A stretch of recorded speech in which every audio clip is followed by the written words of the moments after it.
I am Marcus, 34.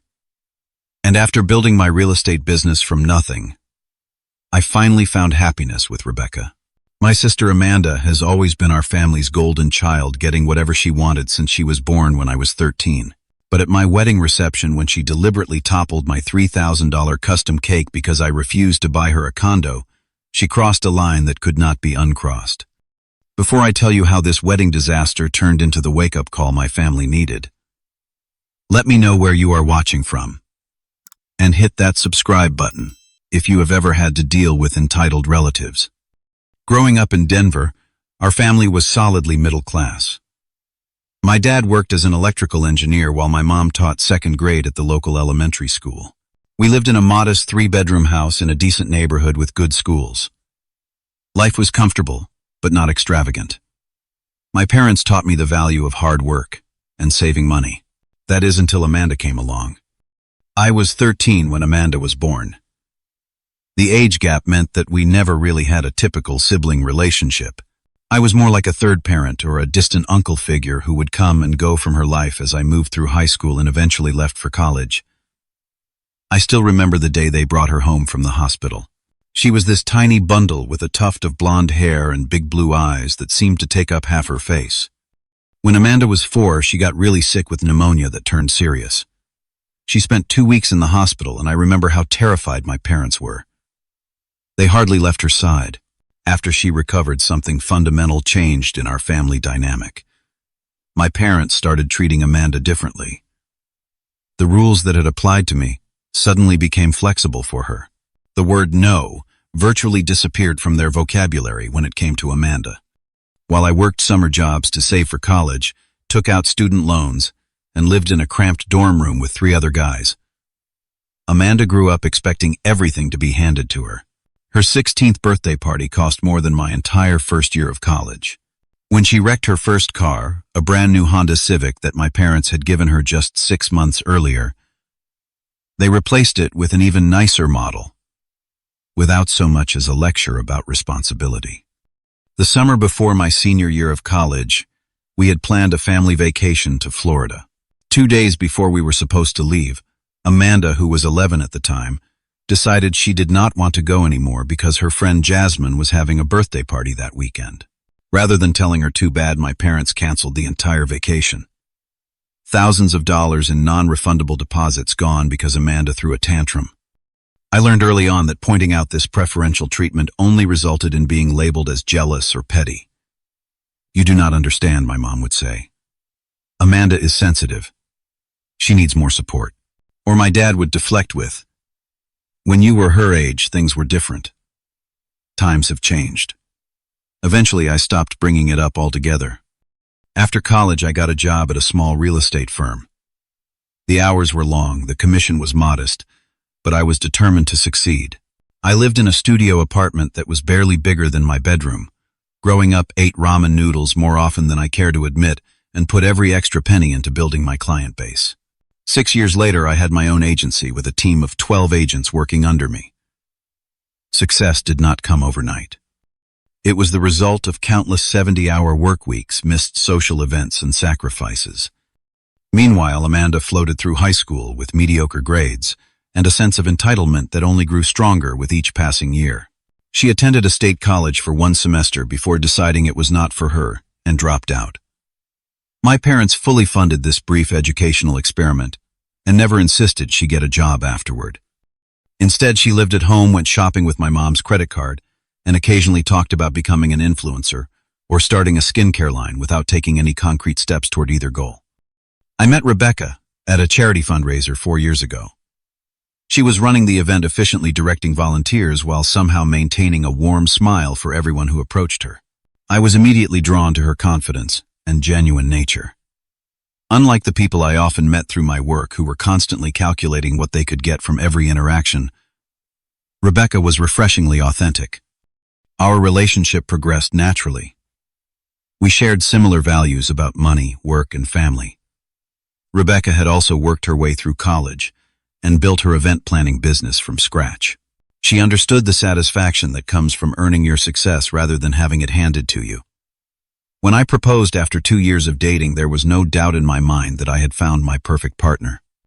As our wedding date approached, Amanda's behavior became increasingly problematic.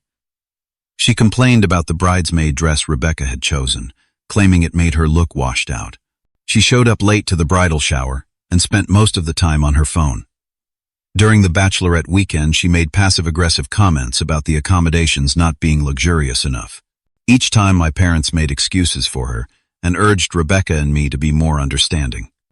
Rebecca handled it all with grace, but I could see the strain it was putting on her. "She is young," Rebecca would say, trying to be diplomatic. "Maybe she will mature." I hoped she was right, but deep down I knew that without consequences, Amanda would never change. Little did I know that our wedding would become the catalyst for exactly that. 3 weeks before our wedding, I was at my office reviewing some contracts when my assistant buzzed to let me know my sister was here to see me. I was surprised, since Amanda rarely visited my workplace. Usually when she wanted something, she would call or text, typically with some emergency that required immediate financial assistance. When she walked in, she was carrying 2 iced coffees and wearing a bright smile that instantly made me suspicious. Amanda only brought gifts when she wanted something significant. She placed one of the coffees on my desk, plopped down in the chair across from me, and kicked her designer boots up on my coffee table as if she owned the place. "So, big brother, I have been thinking about my 21st birthday coming up," she said, casually stirring her drink with her straw. Her 21st was still 5 months away, well after our wedding. The fact that she was bringing it up now was another red flag.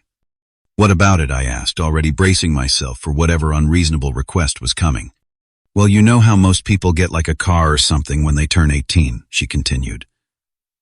"But since I already have a car, I have been thinking about what would really help me start my adult life." I nodded, taking a sip of the coffee she had brought. It was exactly how I liked it, which confirmed my suspicion that she had done her homework for this pitch. "I found the perfect condo downtown," she announced, pulling out her phone to show me photos. "It is in that new development near the art district. 2 bedrooms, 2 bathrooms, floor-to-ceiling windows, rooftop pool, gym, doorman. It is absolutely perfect for me." I scrolled through the photos of what was clearly a luxury condo in one of the most expensive areas of the city. "Amanda, these units start at around $450,000. I said, recognizing the building from my real estate work. She beamed at me. "I know, is not it gorgeous? And since you are doing so well with your business, I figured this would be the perfect coming-of-age gift from you to me. You know, to set me up for success." I stared at her, waiting for the punchline. When it became clear she was serious, I set my coffee down and leaned forward. "Amanda, you cannot be serious. That is not a gift. That is a house. Most people work their entire lives to afford something like this." Her smile faltered slightly. "But you buy and sell places like this all the time. It is not like it would be hard for you. And Mom and Dad already gave me a car. This would be your thing." "My thing," I repeated, incredulous. "Amanda, when I was your age, I was working 50 hours a week while taking a full course load in college. No one bought me a condo." "Well, yeah, but that was your choice," she said with a dismissive wave. "And now you are successful, so it all worked out. I just want to take a different path." I took a deep breath, trying to remain calm. "Look, if you are serious about moving out and getting your own place, I would be happy to help you, in a reasonable way. I could help you find an affordable apartment, maybe match your savings for a deposit or co-sign if you need it. But I am not buying you a $500,000 condo as a birthday gift." Amanda's face darkened. The sweet facade dropped instantly. "Why not? It is not like you cannot afford it. You are just being selfish. You are about to get married and buy a big house with Rebecca, but you cannot help your only sister. This is not about what I can or cannot afford," I explained. "It is about what is reasonable and what will actually help you in the long run. Having everything handed to you is not doing you any favors." "Oh, spare me the lecture," she snapped, standing up abruptly. "Just say you do not want to help me. Just admit you do not care about me being stuck living with Mom and Dad while you play happy families with Rebecca. That is not fair, and you know it," I said, my own temper rising now. "I have helped you plenty over the years. I paid for your car repairs last winter. I covered your credit card bill when you overspent in Cancun. I even offered to help you go back to college, if that was what you wanted. But there is a difference between helping and enabling. Amanda grabbed her purse and headed for the door. Whatever. I will just ask Mom and Dad. At least they actually care about me. They cannot afford a condo like that, I called after her. And you know it. She paused at the door, looking back with a cold smile. Maybe not. But you can. And if you cared about them, you would want to take this burden off their shoulders. Think about that while you are planning your fancy wedding. After she left, I called Rebecca to tell her about the encounter. Rebecca, having dealt with her fair share of Amanda's behavior over the past few years, was not surprised. Are you okay? She asked gently. I am fine, I sighed. Just tired of being cast as the villain for not giving her everything she demands. It is exhausting. You did the right thing, Rebecca assured me. Buying her a condo would not help her. It would just reinforce the idea that she does not have to work for anything. I know, I agreed. But now I am worried about what she might do next. You know how she gets when she does not get her way. Whatever happens, we will handle it together, Rebecca promised. Just like we will handle everything else in our marriage. That evening, my parents called. Amanda had obviously gone straight to them after leaving my office. My mother's voice was tense with disapproval. Marcus, we need to talk about Amanda, she began. She is very upset. Because I would not buy her a luxury condo as a birthday gift, I asked, not bothering to hide my frustration. You could have been more sensitive about it, my father chimed in. You know how fragile her self-esteem is. Her self-esteem has nothing to do with this, I replied. This is about having reasonable expectations. No one gets a $500,000 condo as a birthday present. You have always been so hard on her, my mother sighed. Not everyone is as driven as you are, Marcus. Some people need more support. The conversation went in circles for another 20 minutes before I finally made an excuse to hang up. As I set down the phone, I wondered how my wedding day would unfold, with this new tension hanging over our family. Little did I know just how dramatic things would get. The 3 weeks leading up to our wedding were a whirlwind of last-minute preparations and mounting family tension. Rebecca and I had been planning for over a year, carefully selecting every detail to make our day special. We had chosen a beautiful venue overlooking the mountains with floor-to-ceiling windows that would showcase the sunset during our reception. The flowers, the music, the menu, everything had been thoughtfully arranged to reflect our relationship and values. Despite the drama with Amanda, I was determined not to let it overshadow our special day. I had always imagined my sister would be happy for me, would want to participate in this milestone moment. In a gesture of goodwill and against Rebecca's better judgment, I had asked Amanda to be one of the bridesmaids. Rebecca had agreed, hoping it would help heal the rift that had formed after the condo conversation. Are you sure about this? Rebecca had asked when I suggested including Amanda in the bridal party.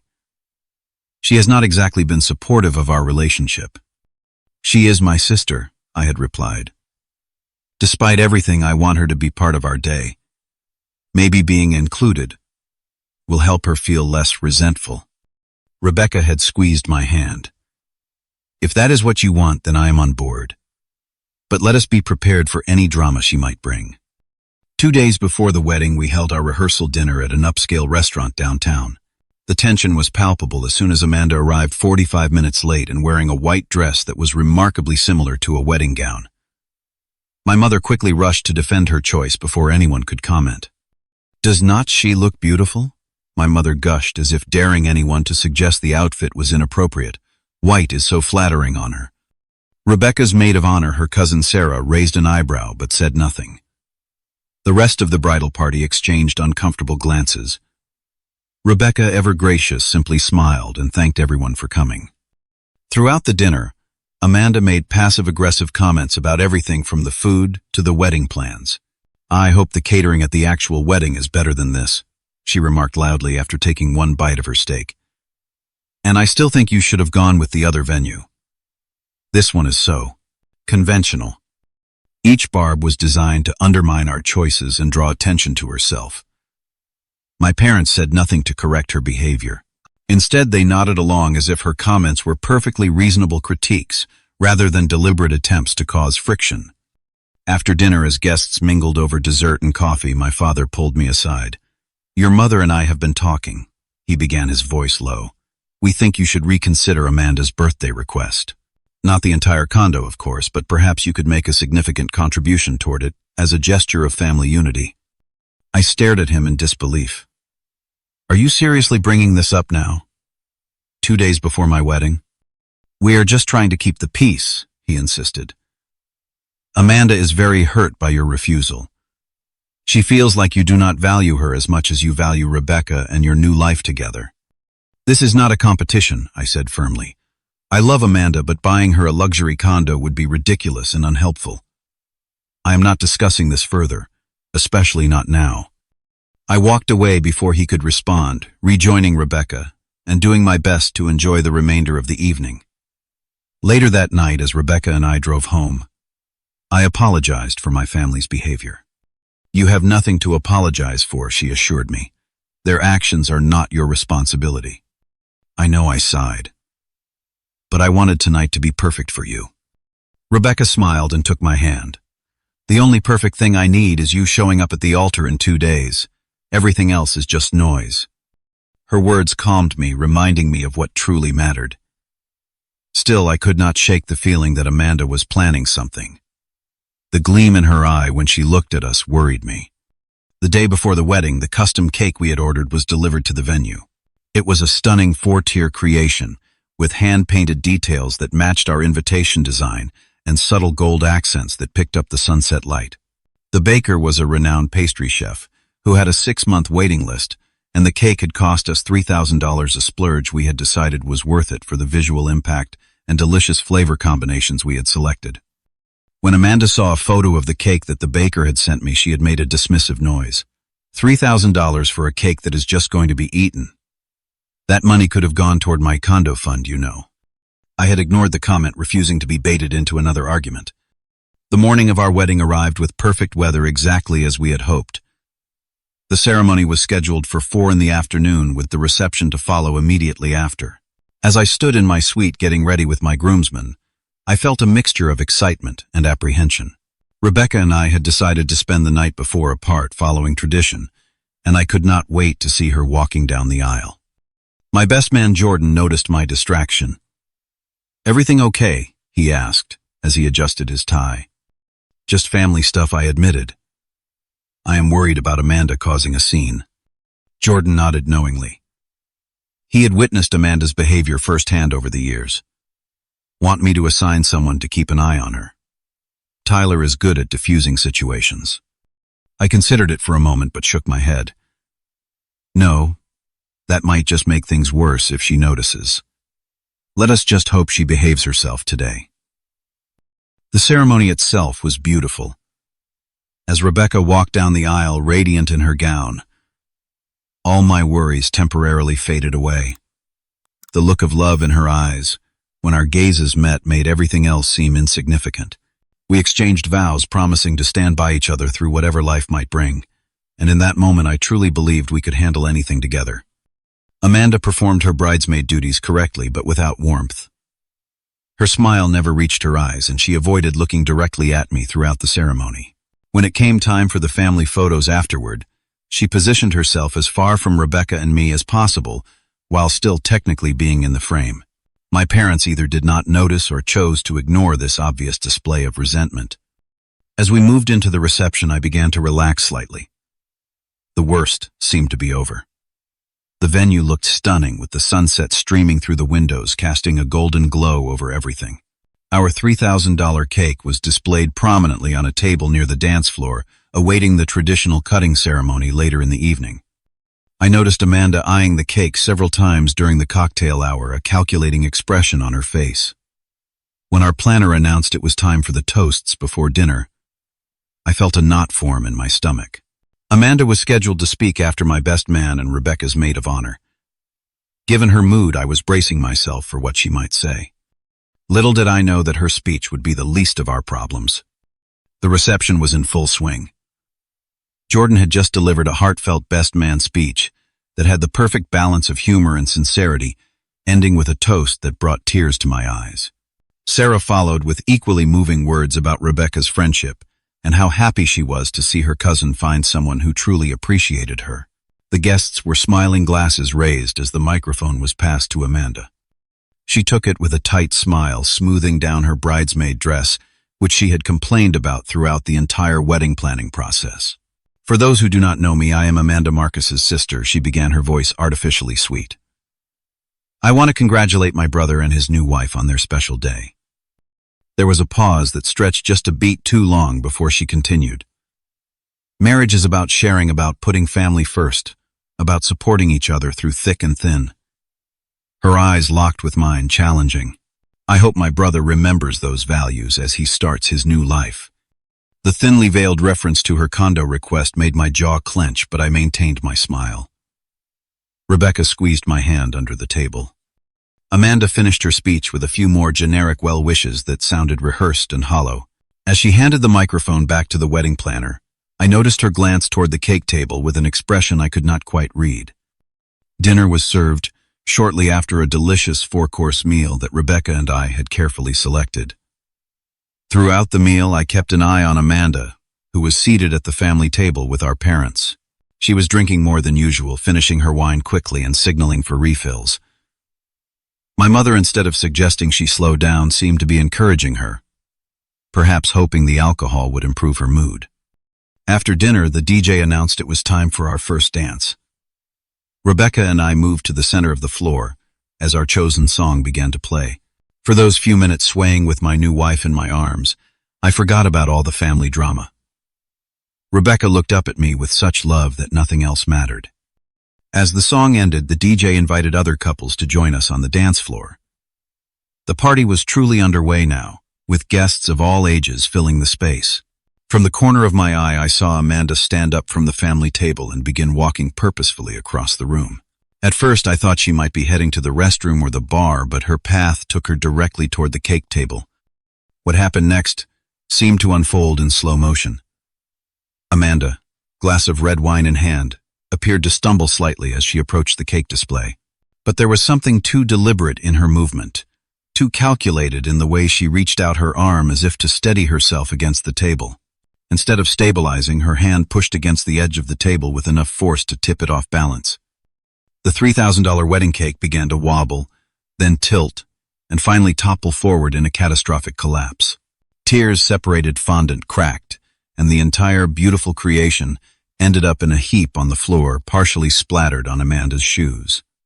A collective gasp went up from the nearby guests. The music continued to play, but the dancing stopped as everyone turned to stare at the disaster. Our photographer, proving her worth, managed to capture the exact moment of destruction and Amanda's reaction afterward. And what a reaction it was. Rather than showing horror or embarrassment at what had happened, Amanda looked down at the ruined cake, then up at me and said with a small smile playing at her lips, "Oops." That single word, delivered with such obvious insincerity, confirmed what I already knew. This was no accident. This was calculated revenge. My mother rushed over immediately, not to apologize or express dismay, but to place a protective arm around Amanda. "These high heels are so difficult to walk in," she said loudly, creating an excuse no one believed. Then, leaning closer to me, she added in a lower voice, "You know how she gets when she is disappointed. Let us not make a scene." Rebecca stood frozen beside me, looking at the destroyed masterpiece that we had spent months planning. I could see the heartbreak in her eyes, not just for the cake itself, but for the malice behind its destruction. But my incredible wife, showing the strength of character that made me fall in love with her, took a deep breath and composed herself. "It is just a cake," she said loud enough for those nearby to hear. "The important thing is that we are married and surrounded by people we love." The venue staff, professional to the core, quickly mobilized to clean up the mess.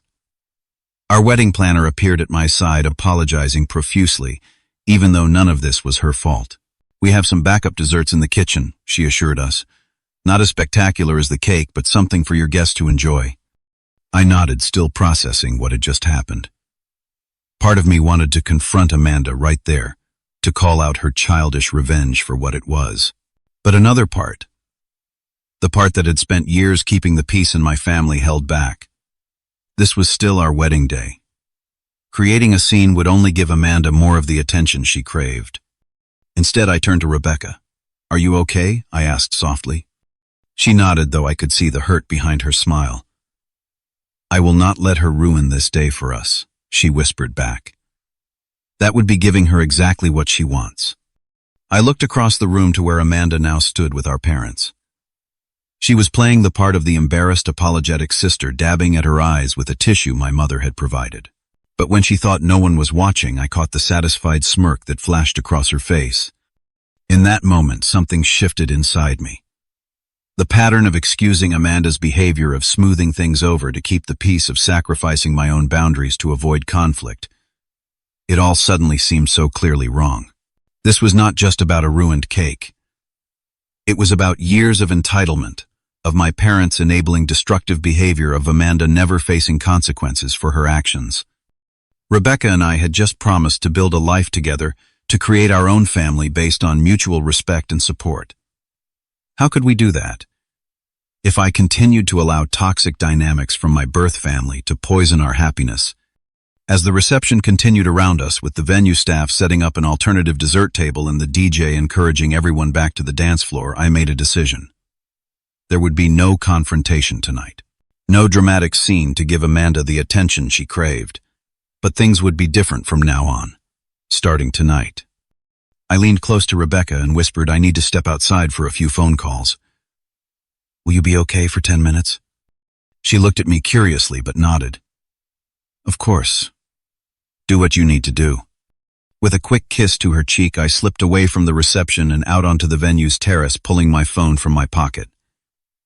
It was time for Amanda to learn that actions have consequences. The night air was cool as I stepped onto the terrace, a welcome relief from the heated atmosphere inside. The sun had fully set now, and the mountains were dark silhouettes against the starry sky. I loosened my tie slightly as I pulled out my phone, my mind clear despite the turmoil of the past hour. Rebecca joined me a moment later, having sensed that whatever I was about to do was important.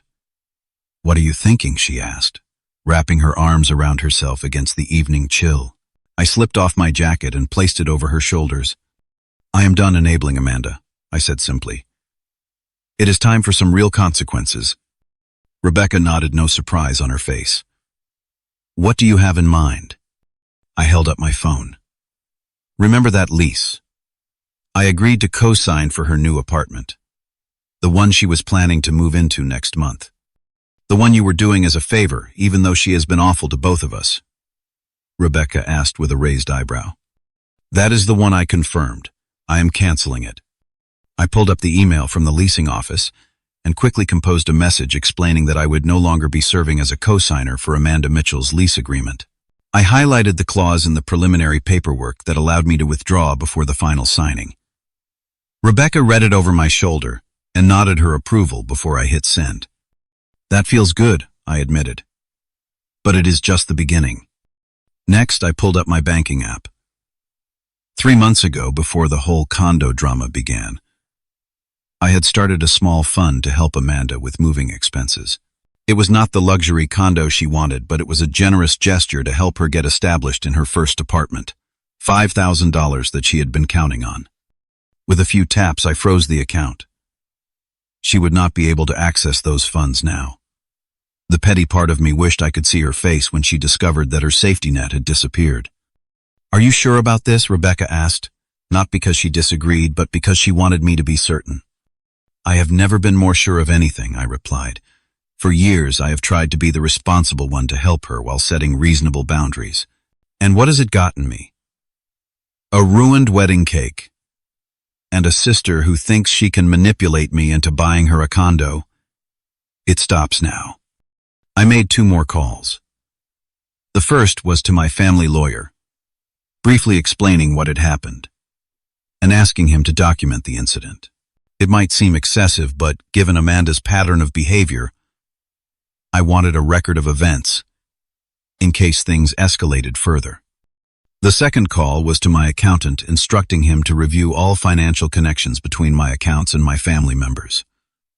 I had been generous over the years, helping with various expenses and emergencies, but that generosity had been taken for granted and weaponized against me. It was time for a complete financial separation. As I ended the second call, I felt a weight lifting from my shoulders. For too long, I had allowed myself to be emotionally manipulated by my sister and parents. The obligation I felt toward them had clouded my judgment, made me accept behavior that I would never tolerate from anyone else. "How do you feel?" Rebecca asked, studying my face in the dim light. "Lighter," I admitted, "like I should have done this years ago." She smiled, taking my hand. "Better late than never. And now we can start our marriage without this hanging over us." I pulled her close, grateful beyond words for her understanding and support. "I am sorry about the cake," I said. "I know how much it meant to you." Rebecca laughed softly. "Marcus, I could not care less about the cake. What matters to me is that you are finally standing up for yourself, for us. That is worth more than any dessert, no matter how expensive." We shared a kiss under the stars, a private moment of connection amidst the chaos of the day.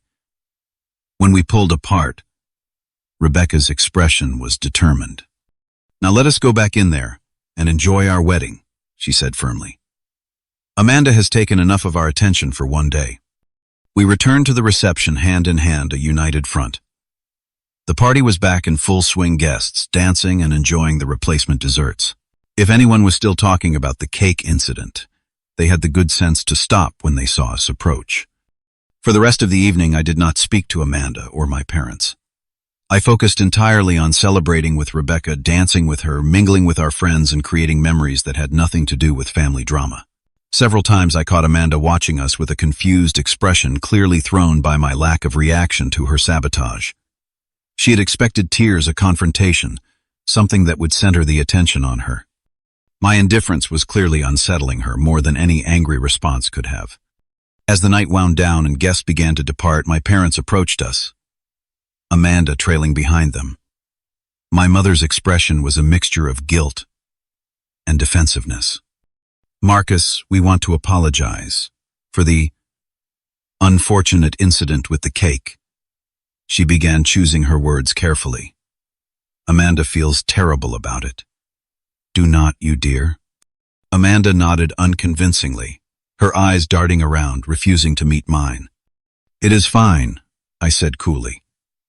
"These things happen." My deliberate use of the same dismissive phrase they had employed countless times to excuse Amanda's behavior was not lost on them. My father shifted uncomfortably. "Well, we hope it did not ruin your special day," he added. "Nothing could ruin today," Rebecca replied smoothly. "We are too happy to let a little cake mishap bother us." The conversation was mercifully brief. As they walked away, I noticed Amanda checking her phone, frowning at whatever she saw there. I wondered if she had already received notification about the lease, or if that particular bomb had yet to drop. Later that night, as Rebecca and I prepared to leave for our hotel before catching an early flight to our honeymoon destination the next morning, my phone began buzzing with text messages. A quick glance showed multiple notifications from my parents and Amanda. I silenced the phone without reading them. "They can wait," I told Rebecca. "We have a honeymoon to start." She grinned. "That we do, husband." As we drove away from the venue, rice still in our hair and cans rattling behind our car, I made one more decision. I blocked my parents and Amanda's numbers for the duration of our 2-week honeymoon. Whatever fallout was coming from my actions tonight, it could wait until we returned. This time was for Rebecca and me, the beginning of our life together, without the toxic dynamics that had defined my family relationships for too long. For the first time in years, I felt truly free. The cake might have fallen, but in its destruction, I had found the strength to break a much more damaging pattern. Sometimes it takes a dramatic gesture to see clearly what has been in front of you all along. 2 weeks in Bali was exactly what Rebecca and I needed. Without the constant interruptions from my family, we were able to fully immerse ourselves in the beginning of our marriage, enjoying the beautiful beaches, exploring ancient temples, and connecting on a deeper level away from the pressures of everyday life. I had not realized how much energy I had been expending managing my family relationships, until I experienced the freedom of being completely cut off from them. On our last night in paradise, as we sat on our private balcony watching the sunset, Rebecca broached the subject we had both been avoiding. "Are you ready to turn your phone back on when we get home?" I sighed, taking a sip of my drink. "Honestly, number. But I know I have to face it eventually." She reached over and squeezed my hand. "Whatever happens, we will handle it together. Just remember why you did this." I nodded, grateful for her unwavering support. "I did it for us. For our future. So, we would not spend our entire marriage catering to Amanda's tantrums and my parents' enabling." "Exactly," Rebecca affirmed. "And that reason has not changed." When our plane landed back in Denver, I took a deep breath and turned on my phone. Immediately, it began buzzing incessantly, as messages, voicemails, and emails from the past 2 weeks flooded in. There were 43 missed calls from my parents, 27 from Amanda, and over 100 text messages between them. "Wow," Rebecca commented, peering over at my screen. "They have been busy." I scrolled through the messages quickly to get a sense of the situation. The progression was telling. The first few were angry and accusatory, demanding to know why I had canceled the lease co-signing and frozen the moving fund. These quickly gave way to panic as the reality of Amanda's situation began to sink in. Without my co-signature, Amanda's rental application had been rejected. The leasing office had notified her the day after our wedding, and she had immediately tried to access the moving fund only to discover it was frozen.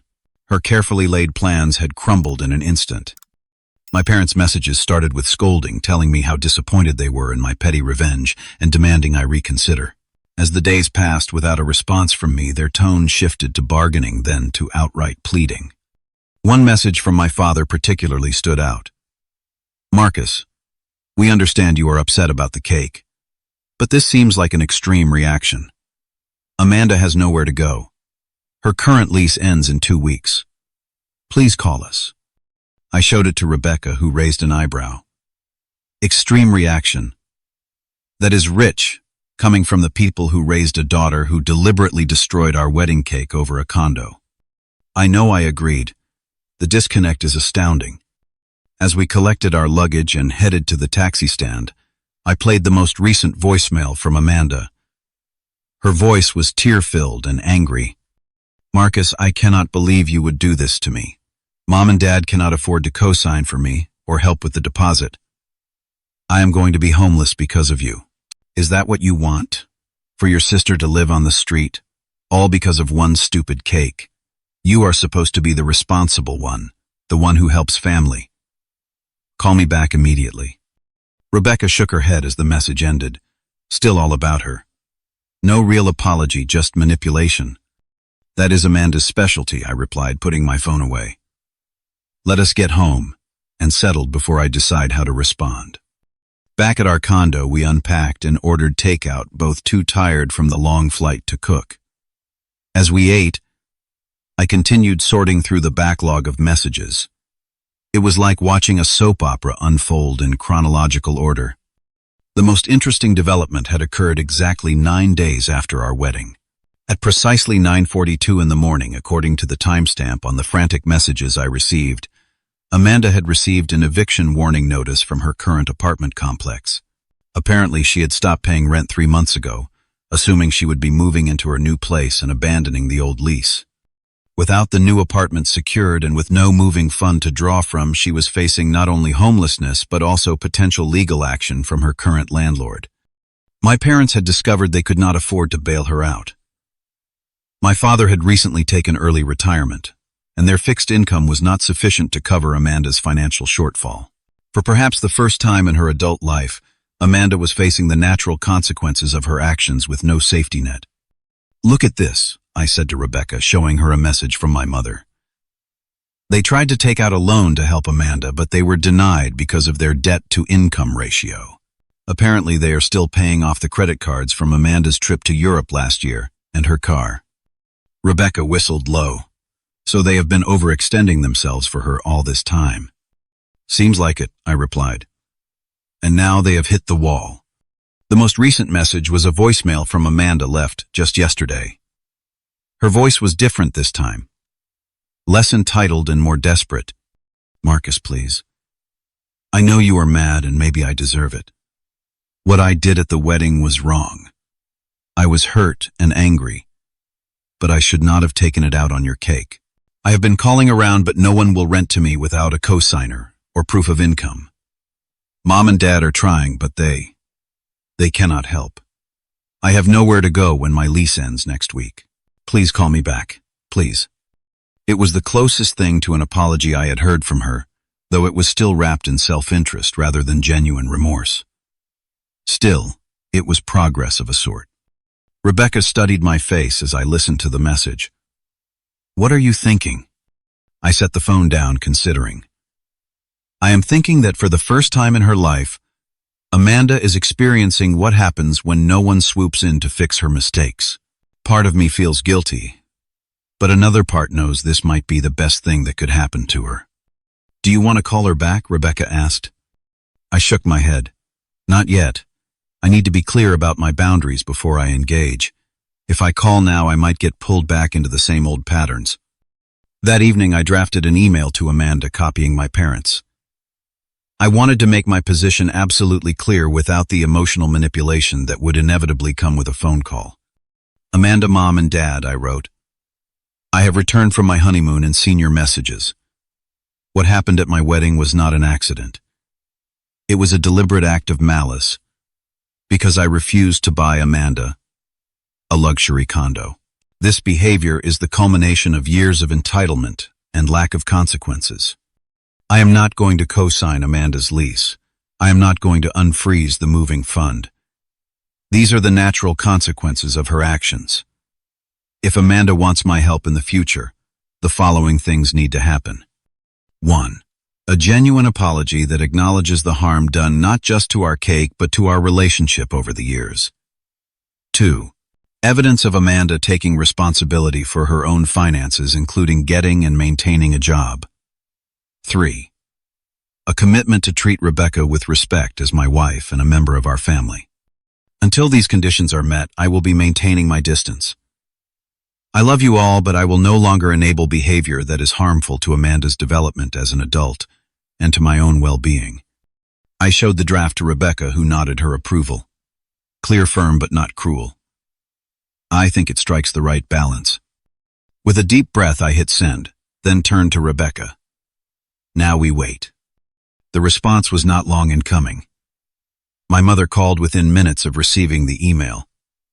I let it go to voicemail. Not ready for that conversation yet. My father texted a long message about family loyalty and forgiveness. Amanda remained silent. That night, as Rebecca and I lay in bed discussing how to navigate the situation moving forward, I realized that regardless of how my family responded, something fundamental had changed in me. I was no longer willing to sacrifice my own well-being and my marriage on the altar of keeping the peace. Whatever happened next would happen on different terms than before. "Are you okay?" Rebecca asked, noticing my thoughtful expression. "Actually, I am," I replied. "For the first time in a long time, I feel like I am doing what is right, not just what is expected of me." She smiled, snuggling closer. That is all anyone can ask of themselves. As we drifted off to sleep, my phone buzzed with a new message. It was from Amanda, a simple text that read, "I need to talk to you. In person. Please." It was a start. But whether it would lead to real change or just another manipulation tactic remained to be seen. 3 months after our wedding, Amanda was living in a modest 2-bedroom apartment with 2 roommates in a less trendy part of town. Her fall from entitled princess to everyday working adult had been swift, and from what I could observe, educational in the way that only real-life consequences can be. After receiving her text asking to meet in person, I had agreed to coffee at a neutral location, a cafe downtown. Rebecca had offered to come with me, but I felt this was a conversation I needed to have with my sister alone. When Amanda arrived, I hardly recognized her. Gone were the designer clothes and perfectly styled hair. Instead, she wore simple jeans and a sweater, her hair pulled back in a practical ponytail. But the biggest change was in her demeanor. The arrogant confidence had been replaced by a nervous humility that seemed foreign on her. "Thank you for meeting me," she said as she slid into the chair across from me, her voice small. I nodded, waiting to hear what she had to say rather than making it easier for her by jumping in with questions or reassurances. She fidgeted with her coffee cup for a moment before speaking. "I owe you an apology. A real one, not just because I need something from you." She took a deep breath. "What I did at your wedding was inexcusable. I was jealous and angry and entitled, and I wanted to hurt you because you would not give me what I wanted. It was childish and cruel, and I am truly sorry." The words seemed genuine, which surprised me. I had expected more manipulation, more attempts to justify her behavior or minimize its impact. "It was not just the cake, Amanda," I said carefully. "It was years of entitled behavior, years of mom and dad making excuses for you, years of you never facing consequences for your actions." She nodded, her eyes downcast. "I know. And I cannot blame them entirely, even though they did enable me. I liked being the princess. I liked getting my way. I liked not having to work for things the way other people did. But these past 3 months have been eye-opening." "In what way?" I asked, curious despite my lingering anger. "Well, for starters, I had to get a job," she said with a small laugh. 2, actually. I am working at a coffee shop in the mornings and doing administrative work at a dentist's office in the afternoons. It is the first time I have ever had to support myself, and it is hard. Really hard. I nodded, taking a sip of my coffee. "That is being an adult." "I know that now," she admitted. "And I also know that I would not have learned it if you had kept bailing me out.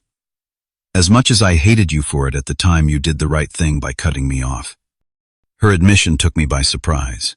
This was a level of self-awareness I had never seen from Amanda before. "What about Mom and Dad?" I asked. "How are they handling all this?" Amanda sighed. "It has been rough. At first, they were furious with you. They tried everything to help me keep my old lifestyle. But then Dad sat down and really looked at their finances for the first time in years. He realized they have been living beyond their means trying to support me. They are having to make some major changes now." "That sounds like it might be good for them too," I observed. "It is," she agreed. "They are fighting a lot, working through some stuff that they probably should have dealt with years ago. But I think they will be okay. And they are starting to understand why you did what you did." We talked for over 2 hours, covering ground that had been left untouched for years.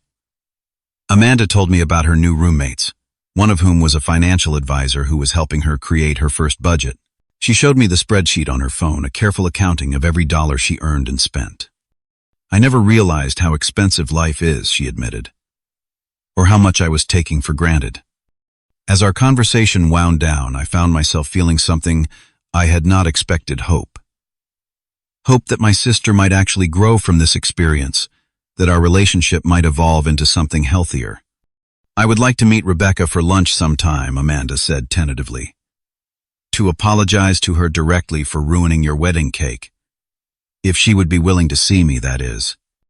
"I will ask her," I promised. "She might need some time." Amanda nodded. "I understand. I would not blame her if she never wanted to speak to me again." As we parted ways, she gave me an awkward hug. "Thank you for not giving up on me completely," she whispered. "You are my sister," I replied simply. "That does not change, even when we disagree." Over the next few months, our family began the slow process of healing and establishing new, healthier dynamics. My parents, forced to confront their own financial reality, sought help from a financial advisor, and began the process of paying down their debt. They also started attending family therapy sessions, something they had resisted for years. 2 months after our coffee meeting, I invited Amanda, my parents, and Rebecca's parents over for dinner. It was the first time we had all been together since the wedding, and the tension was palpable at first.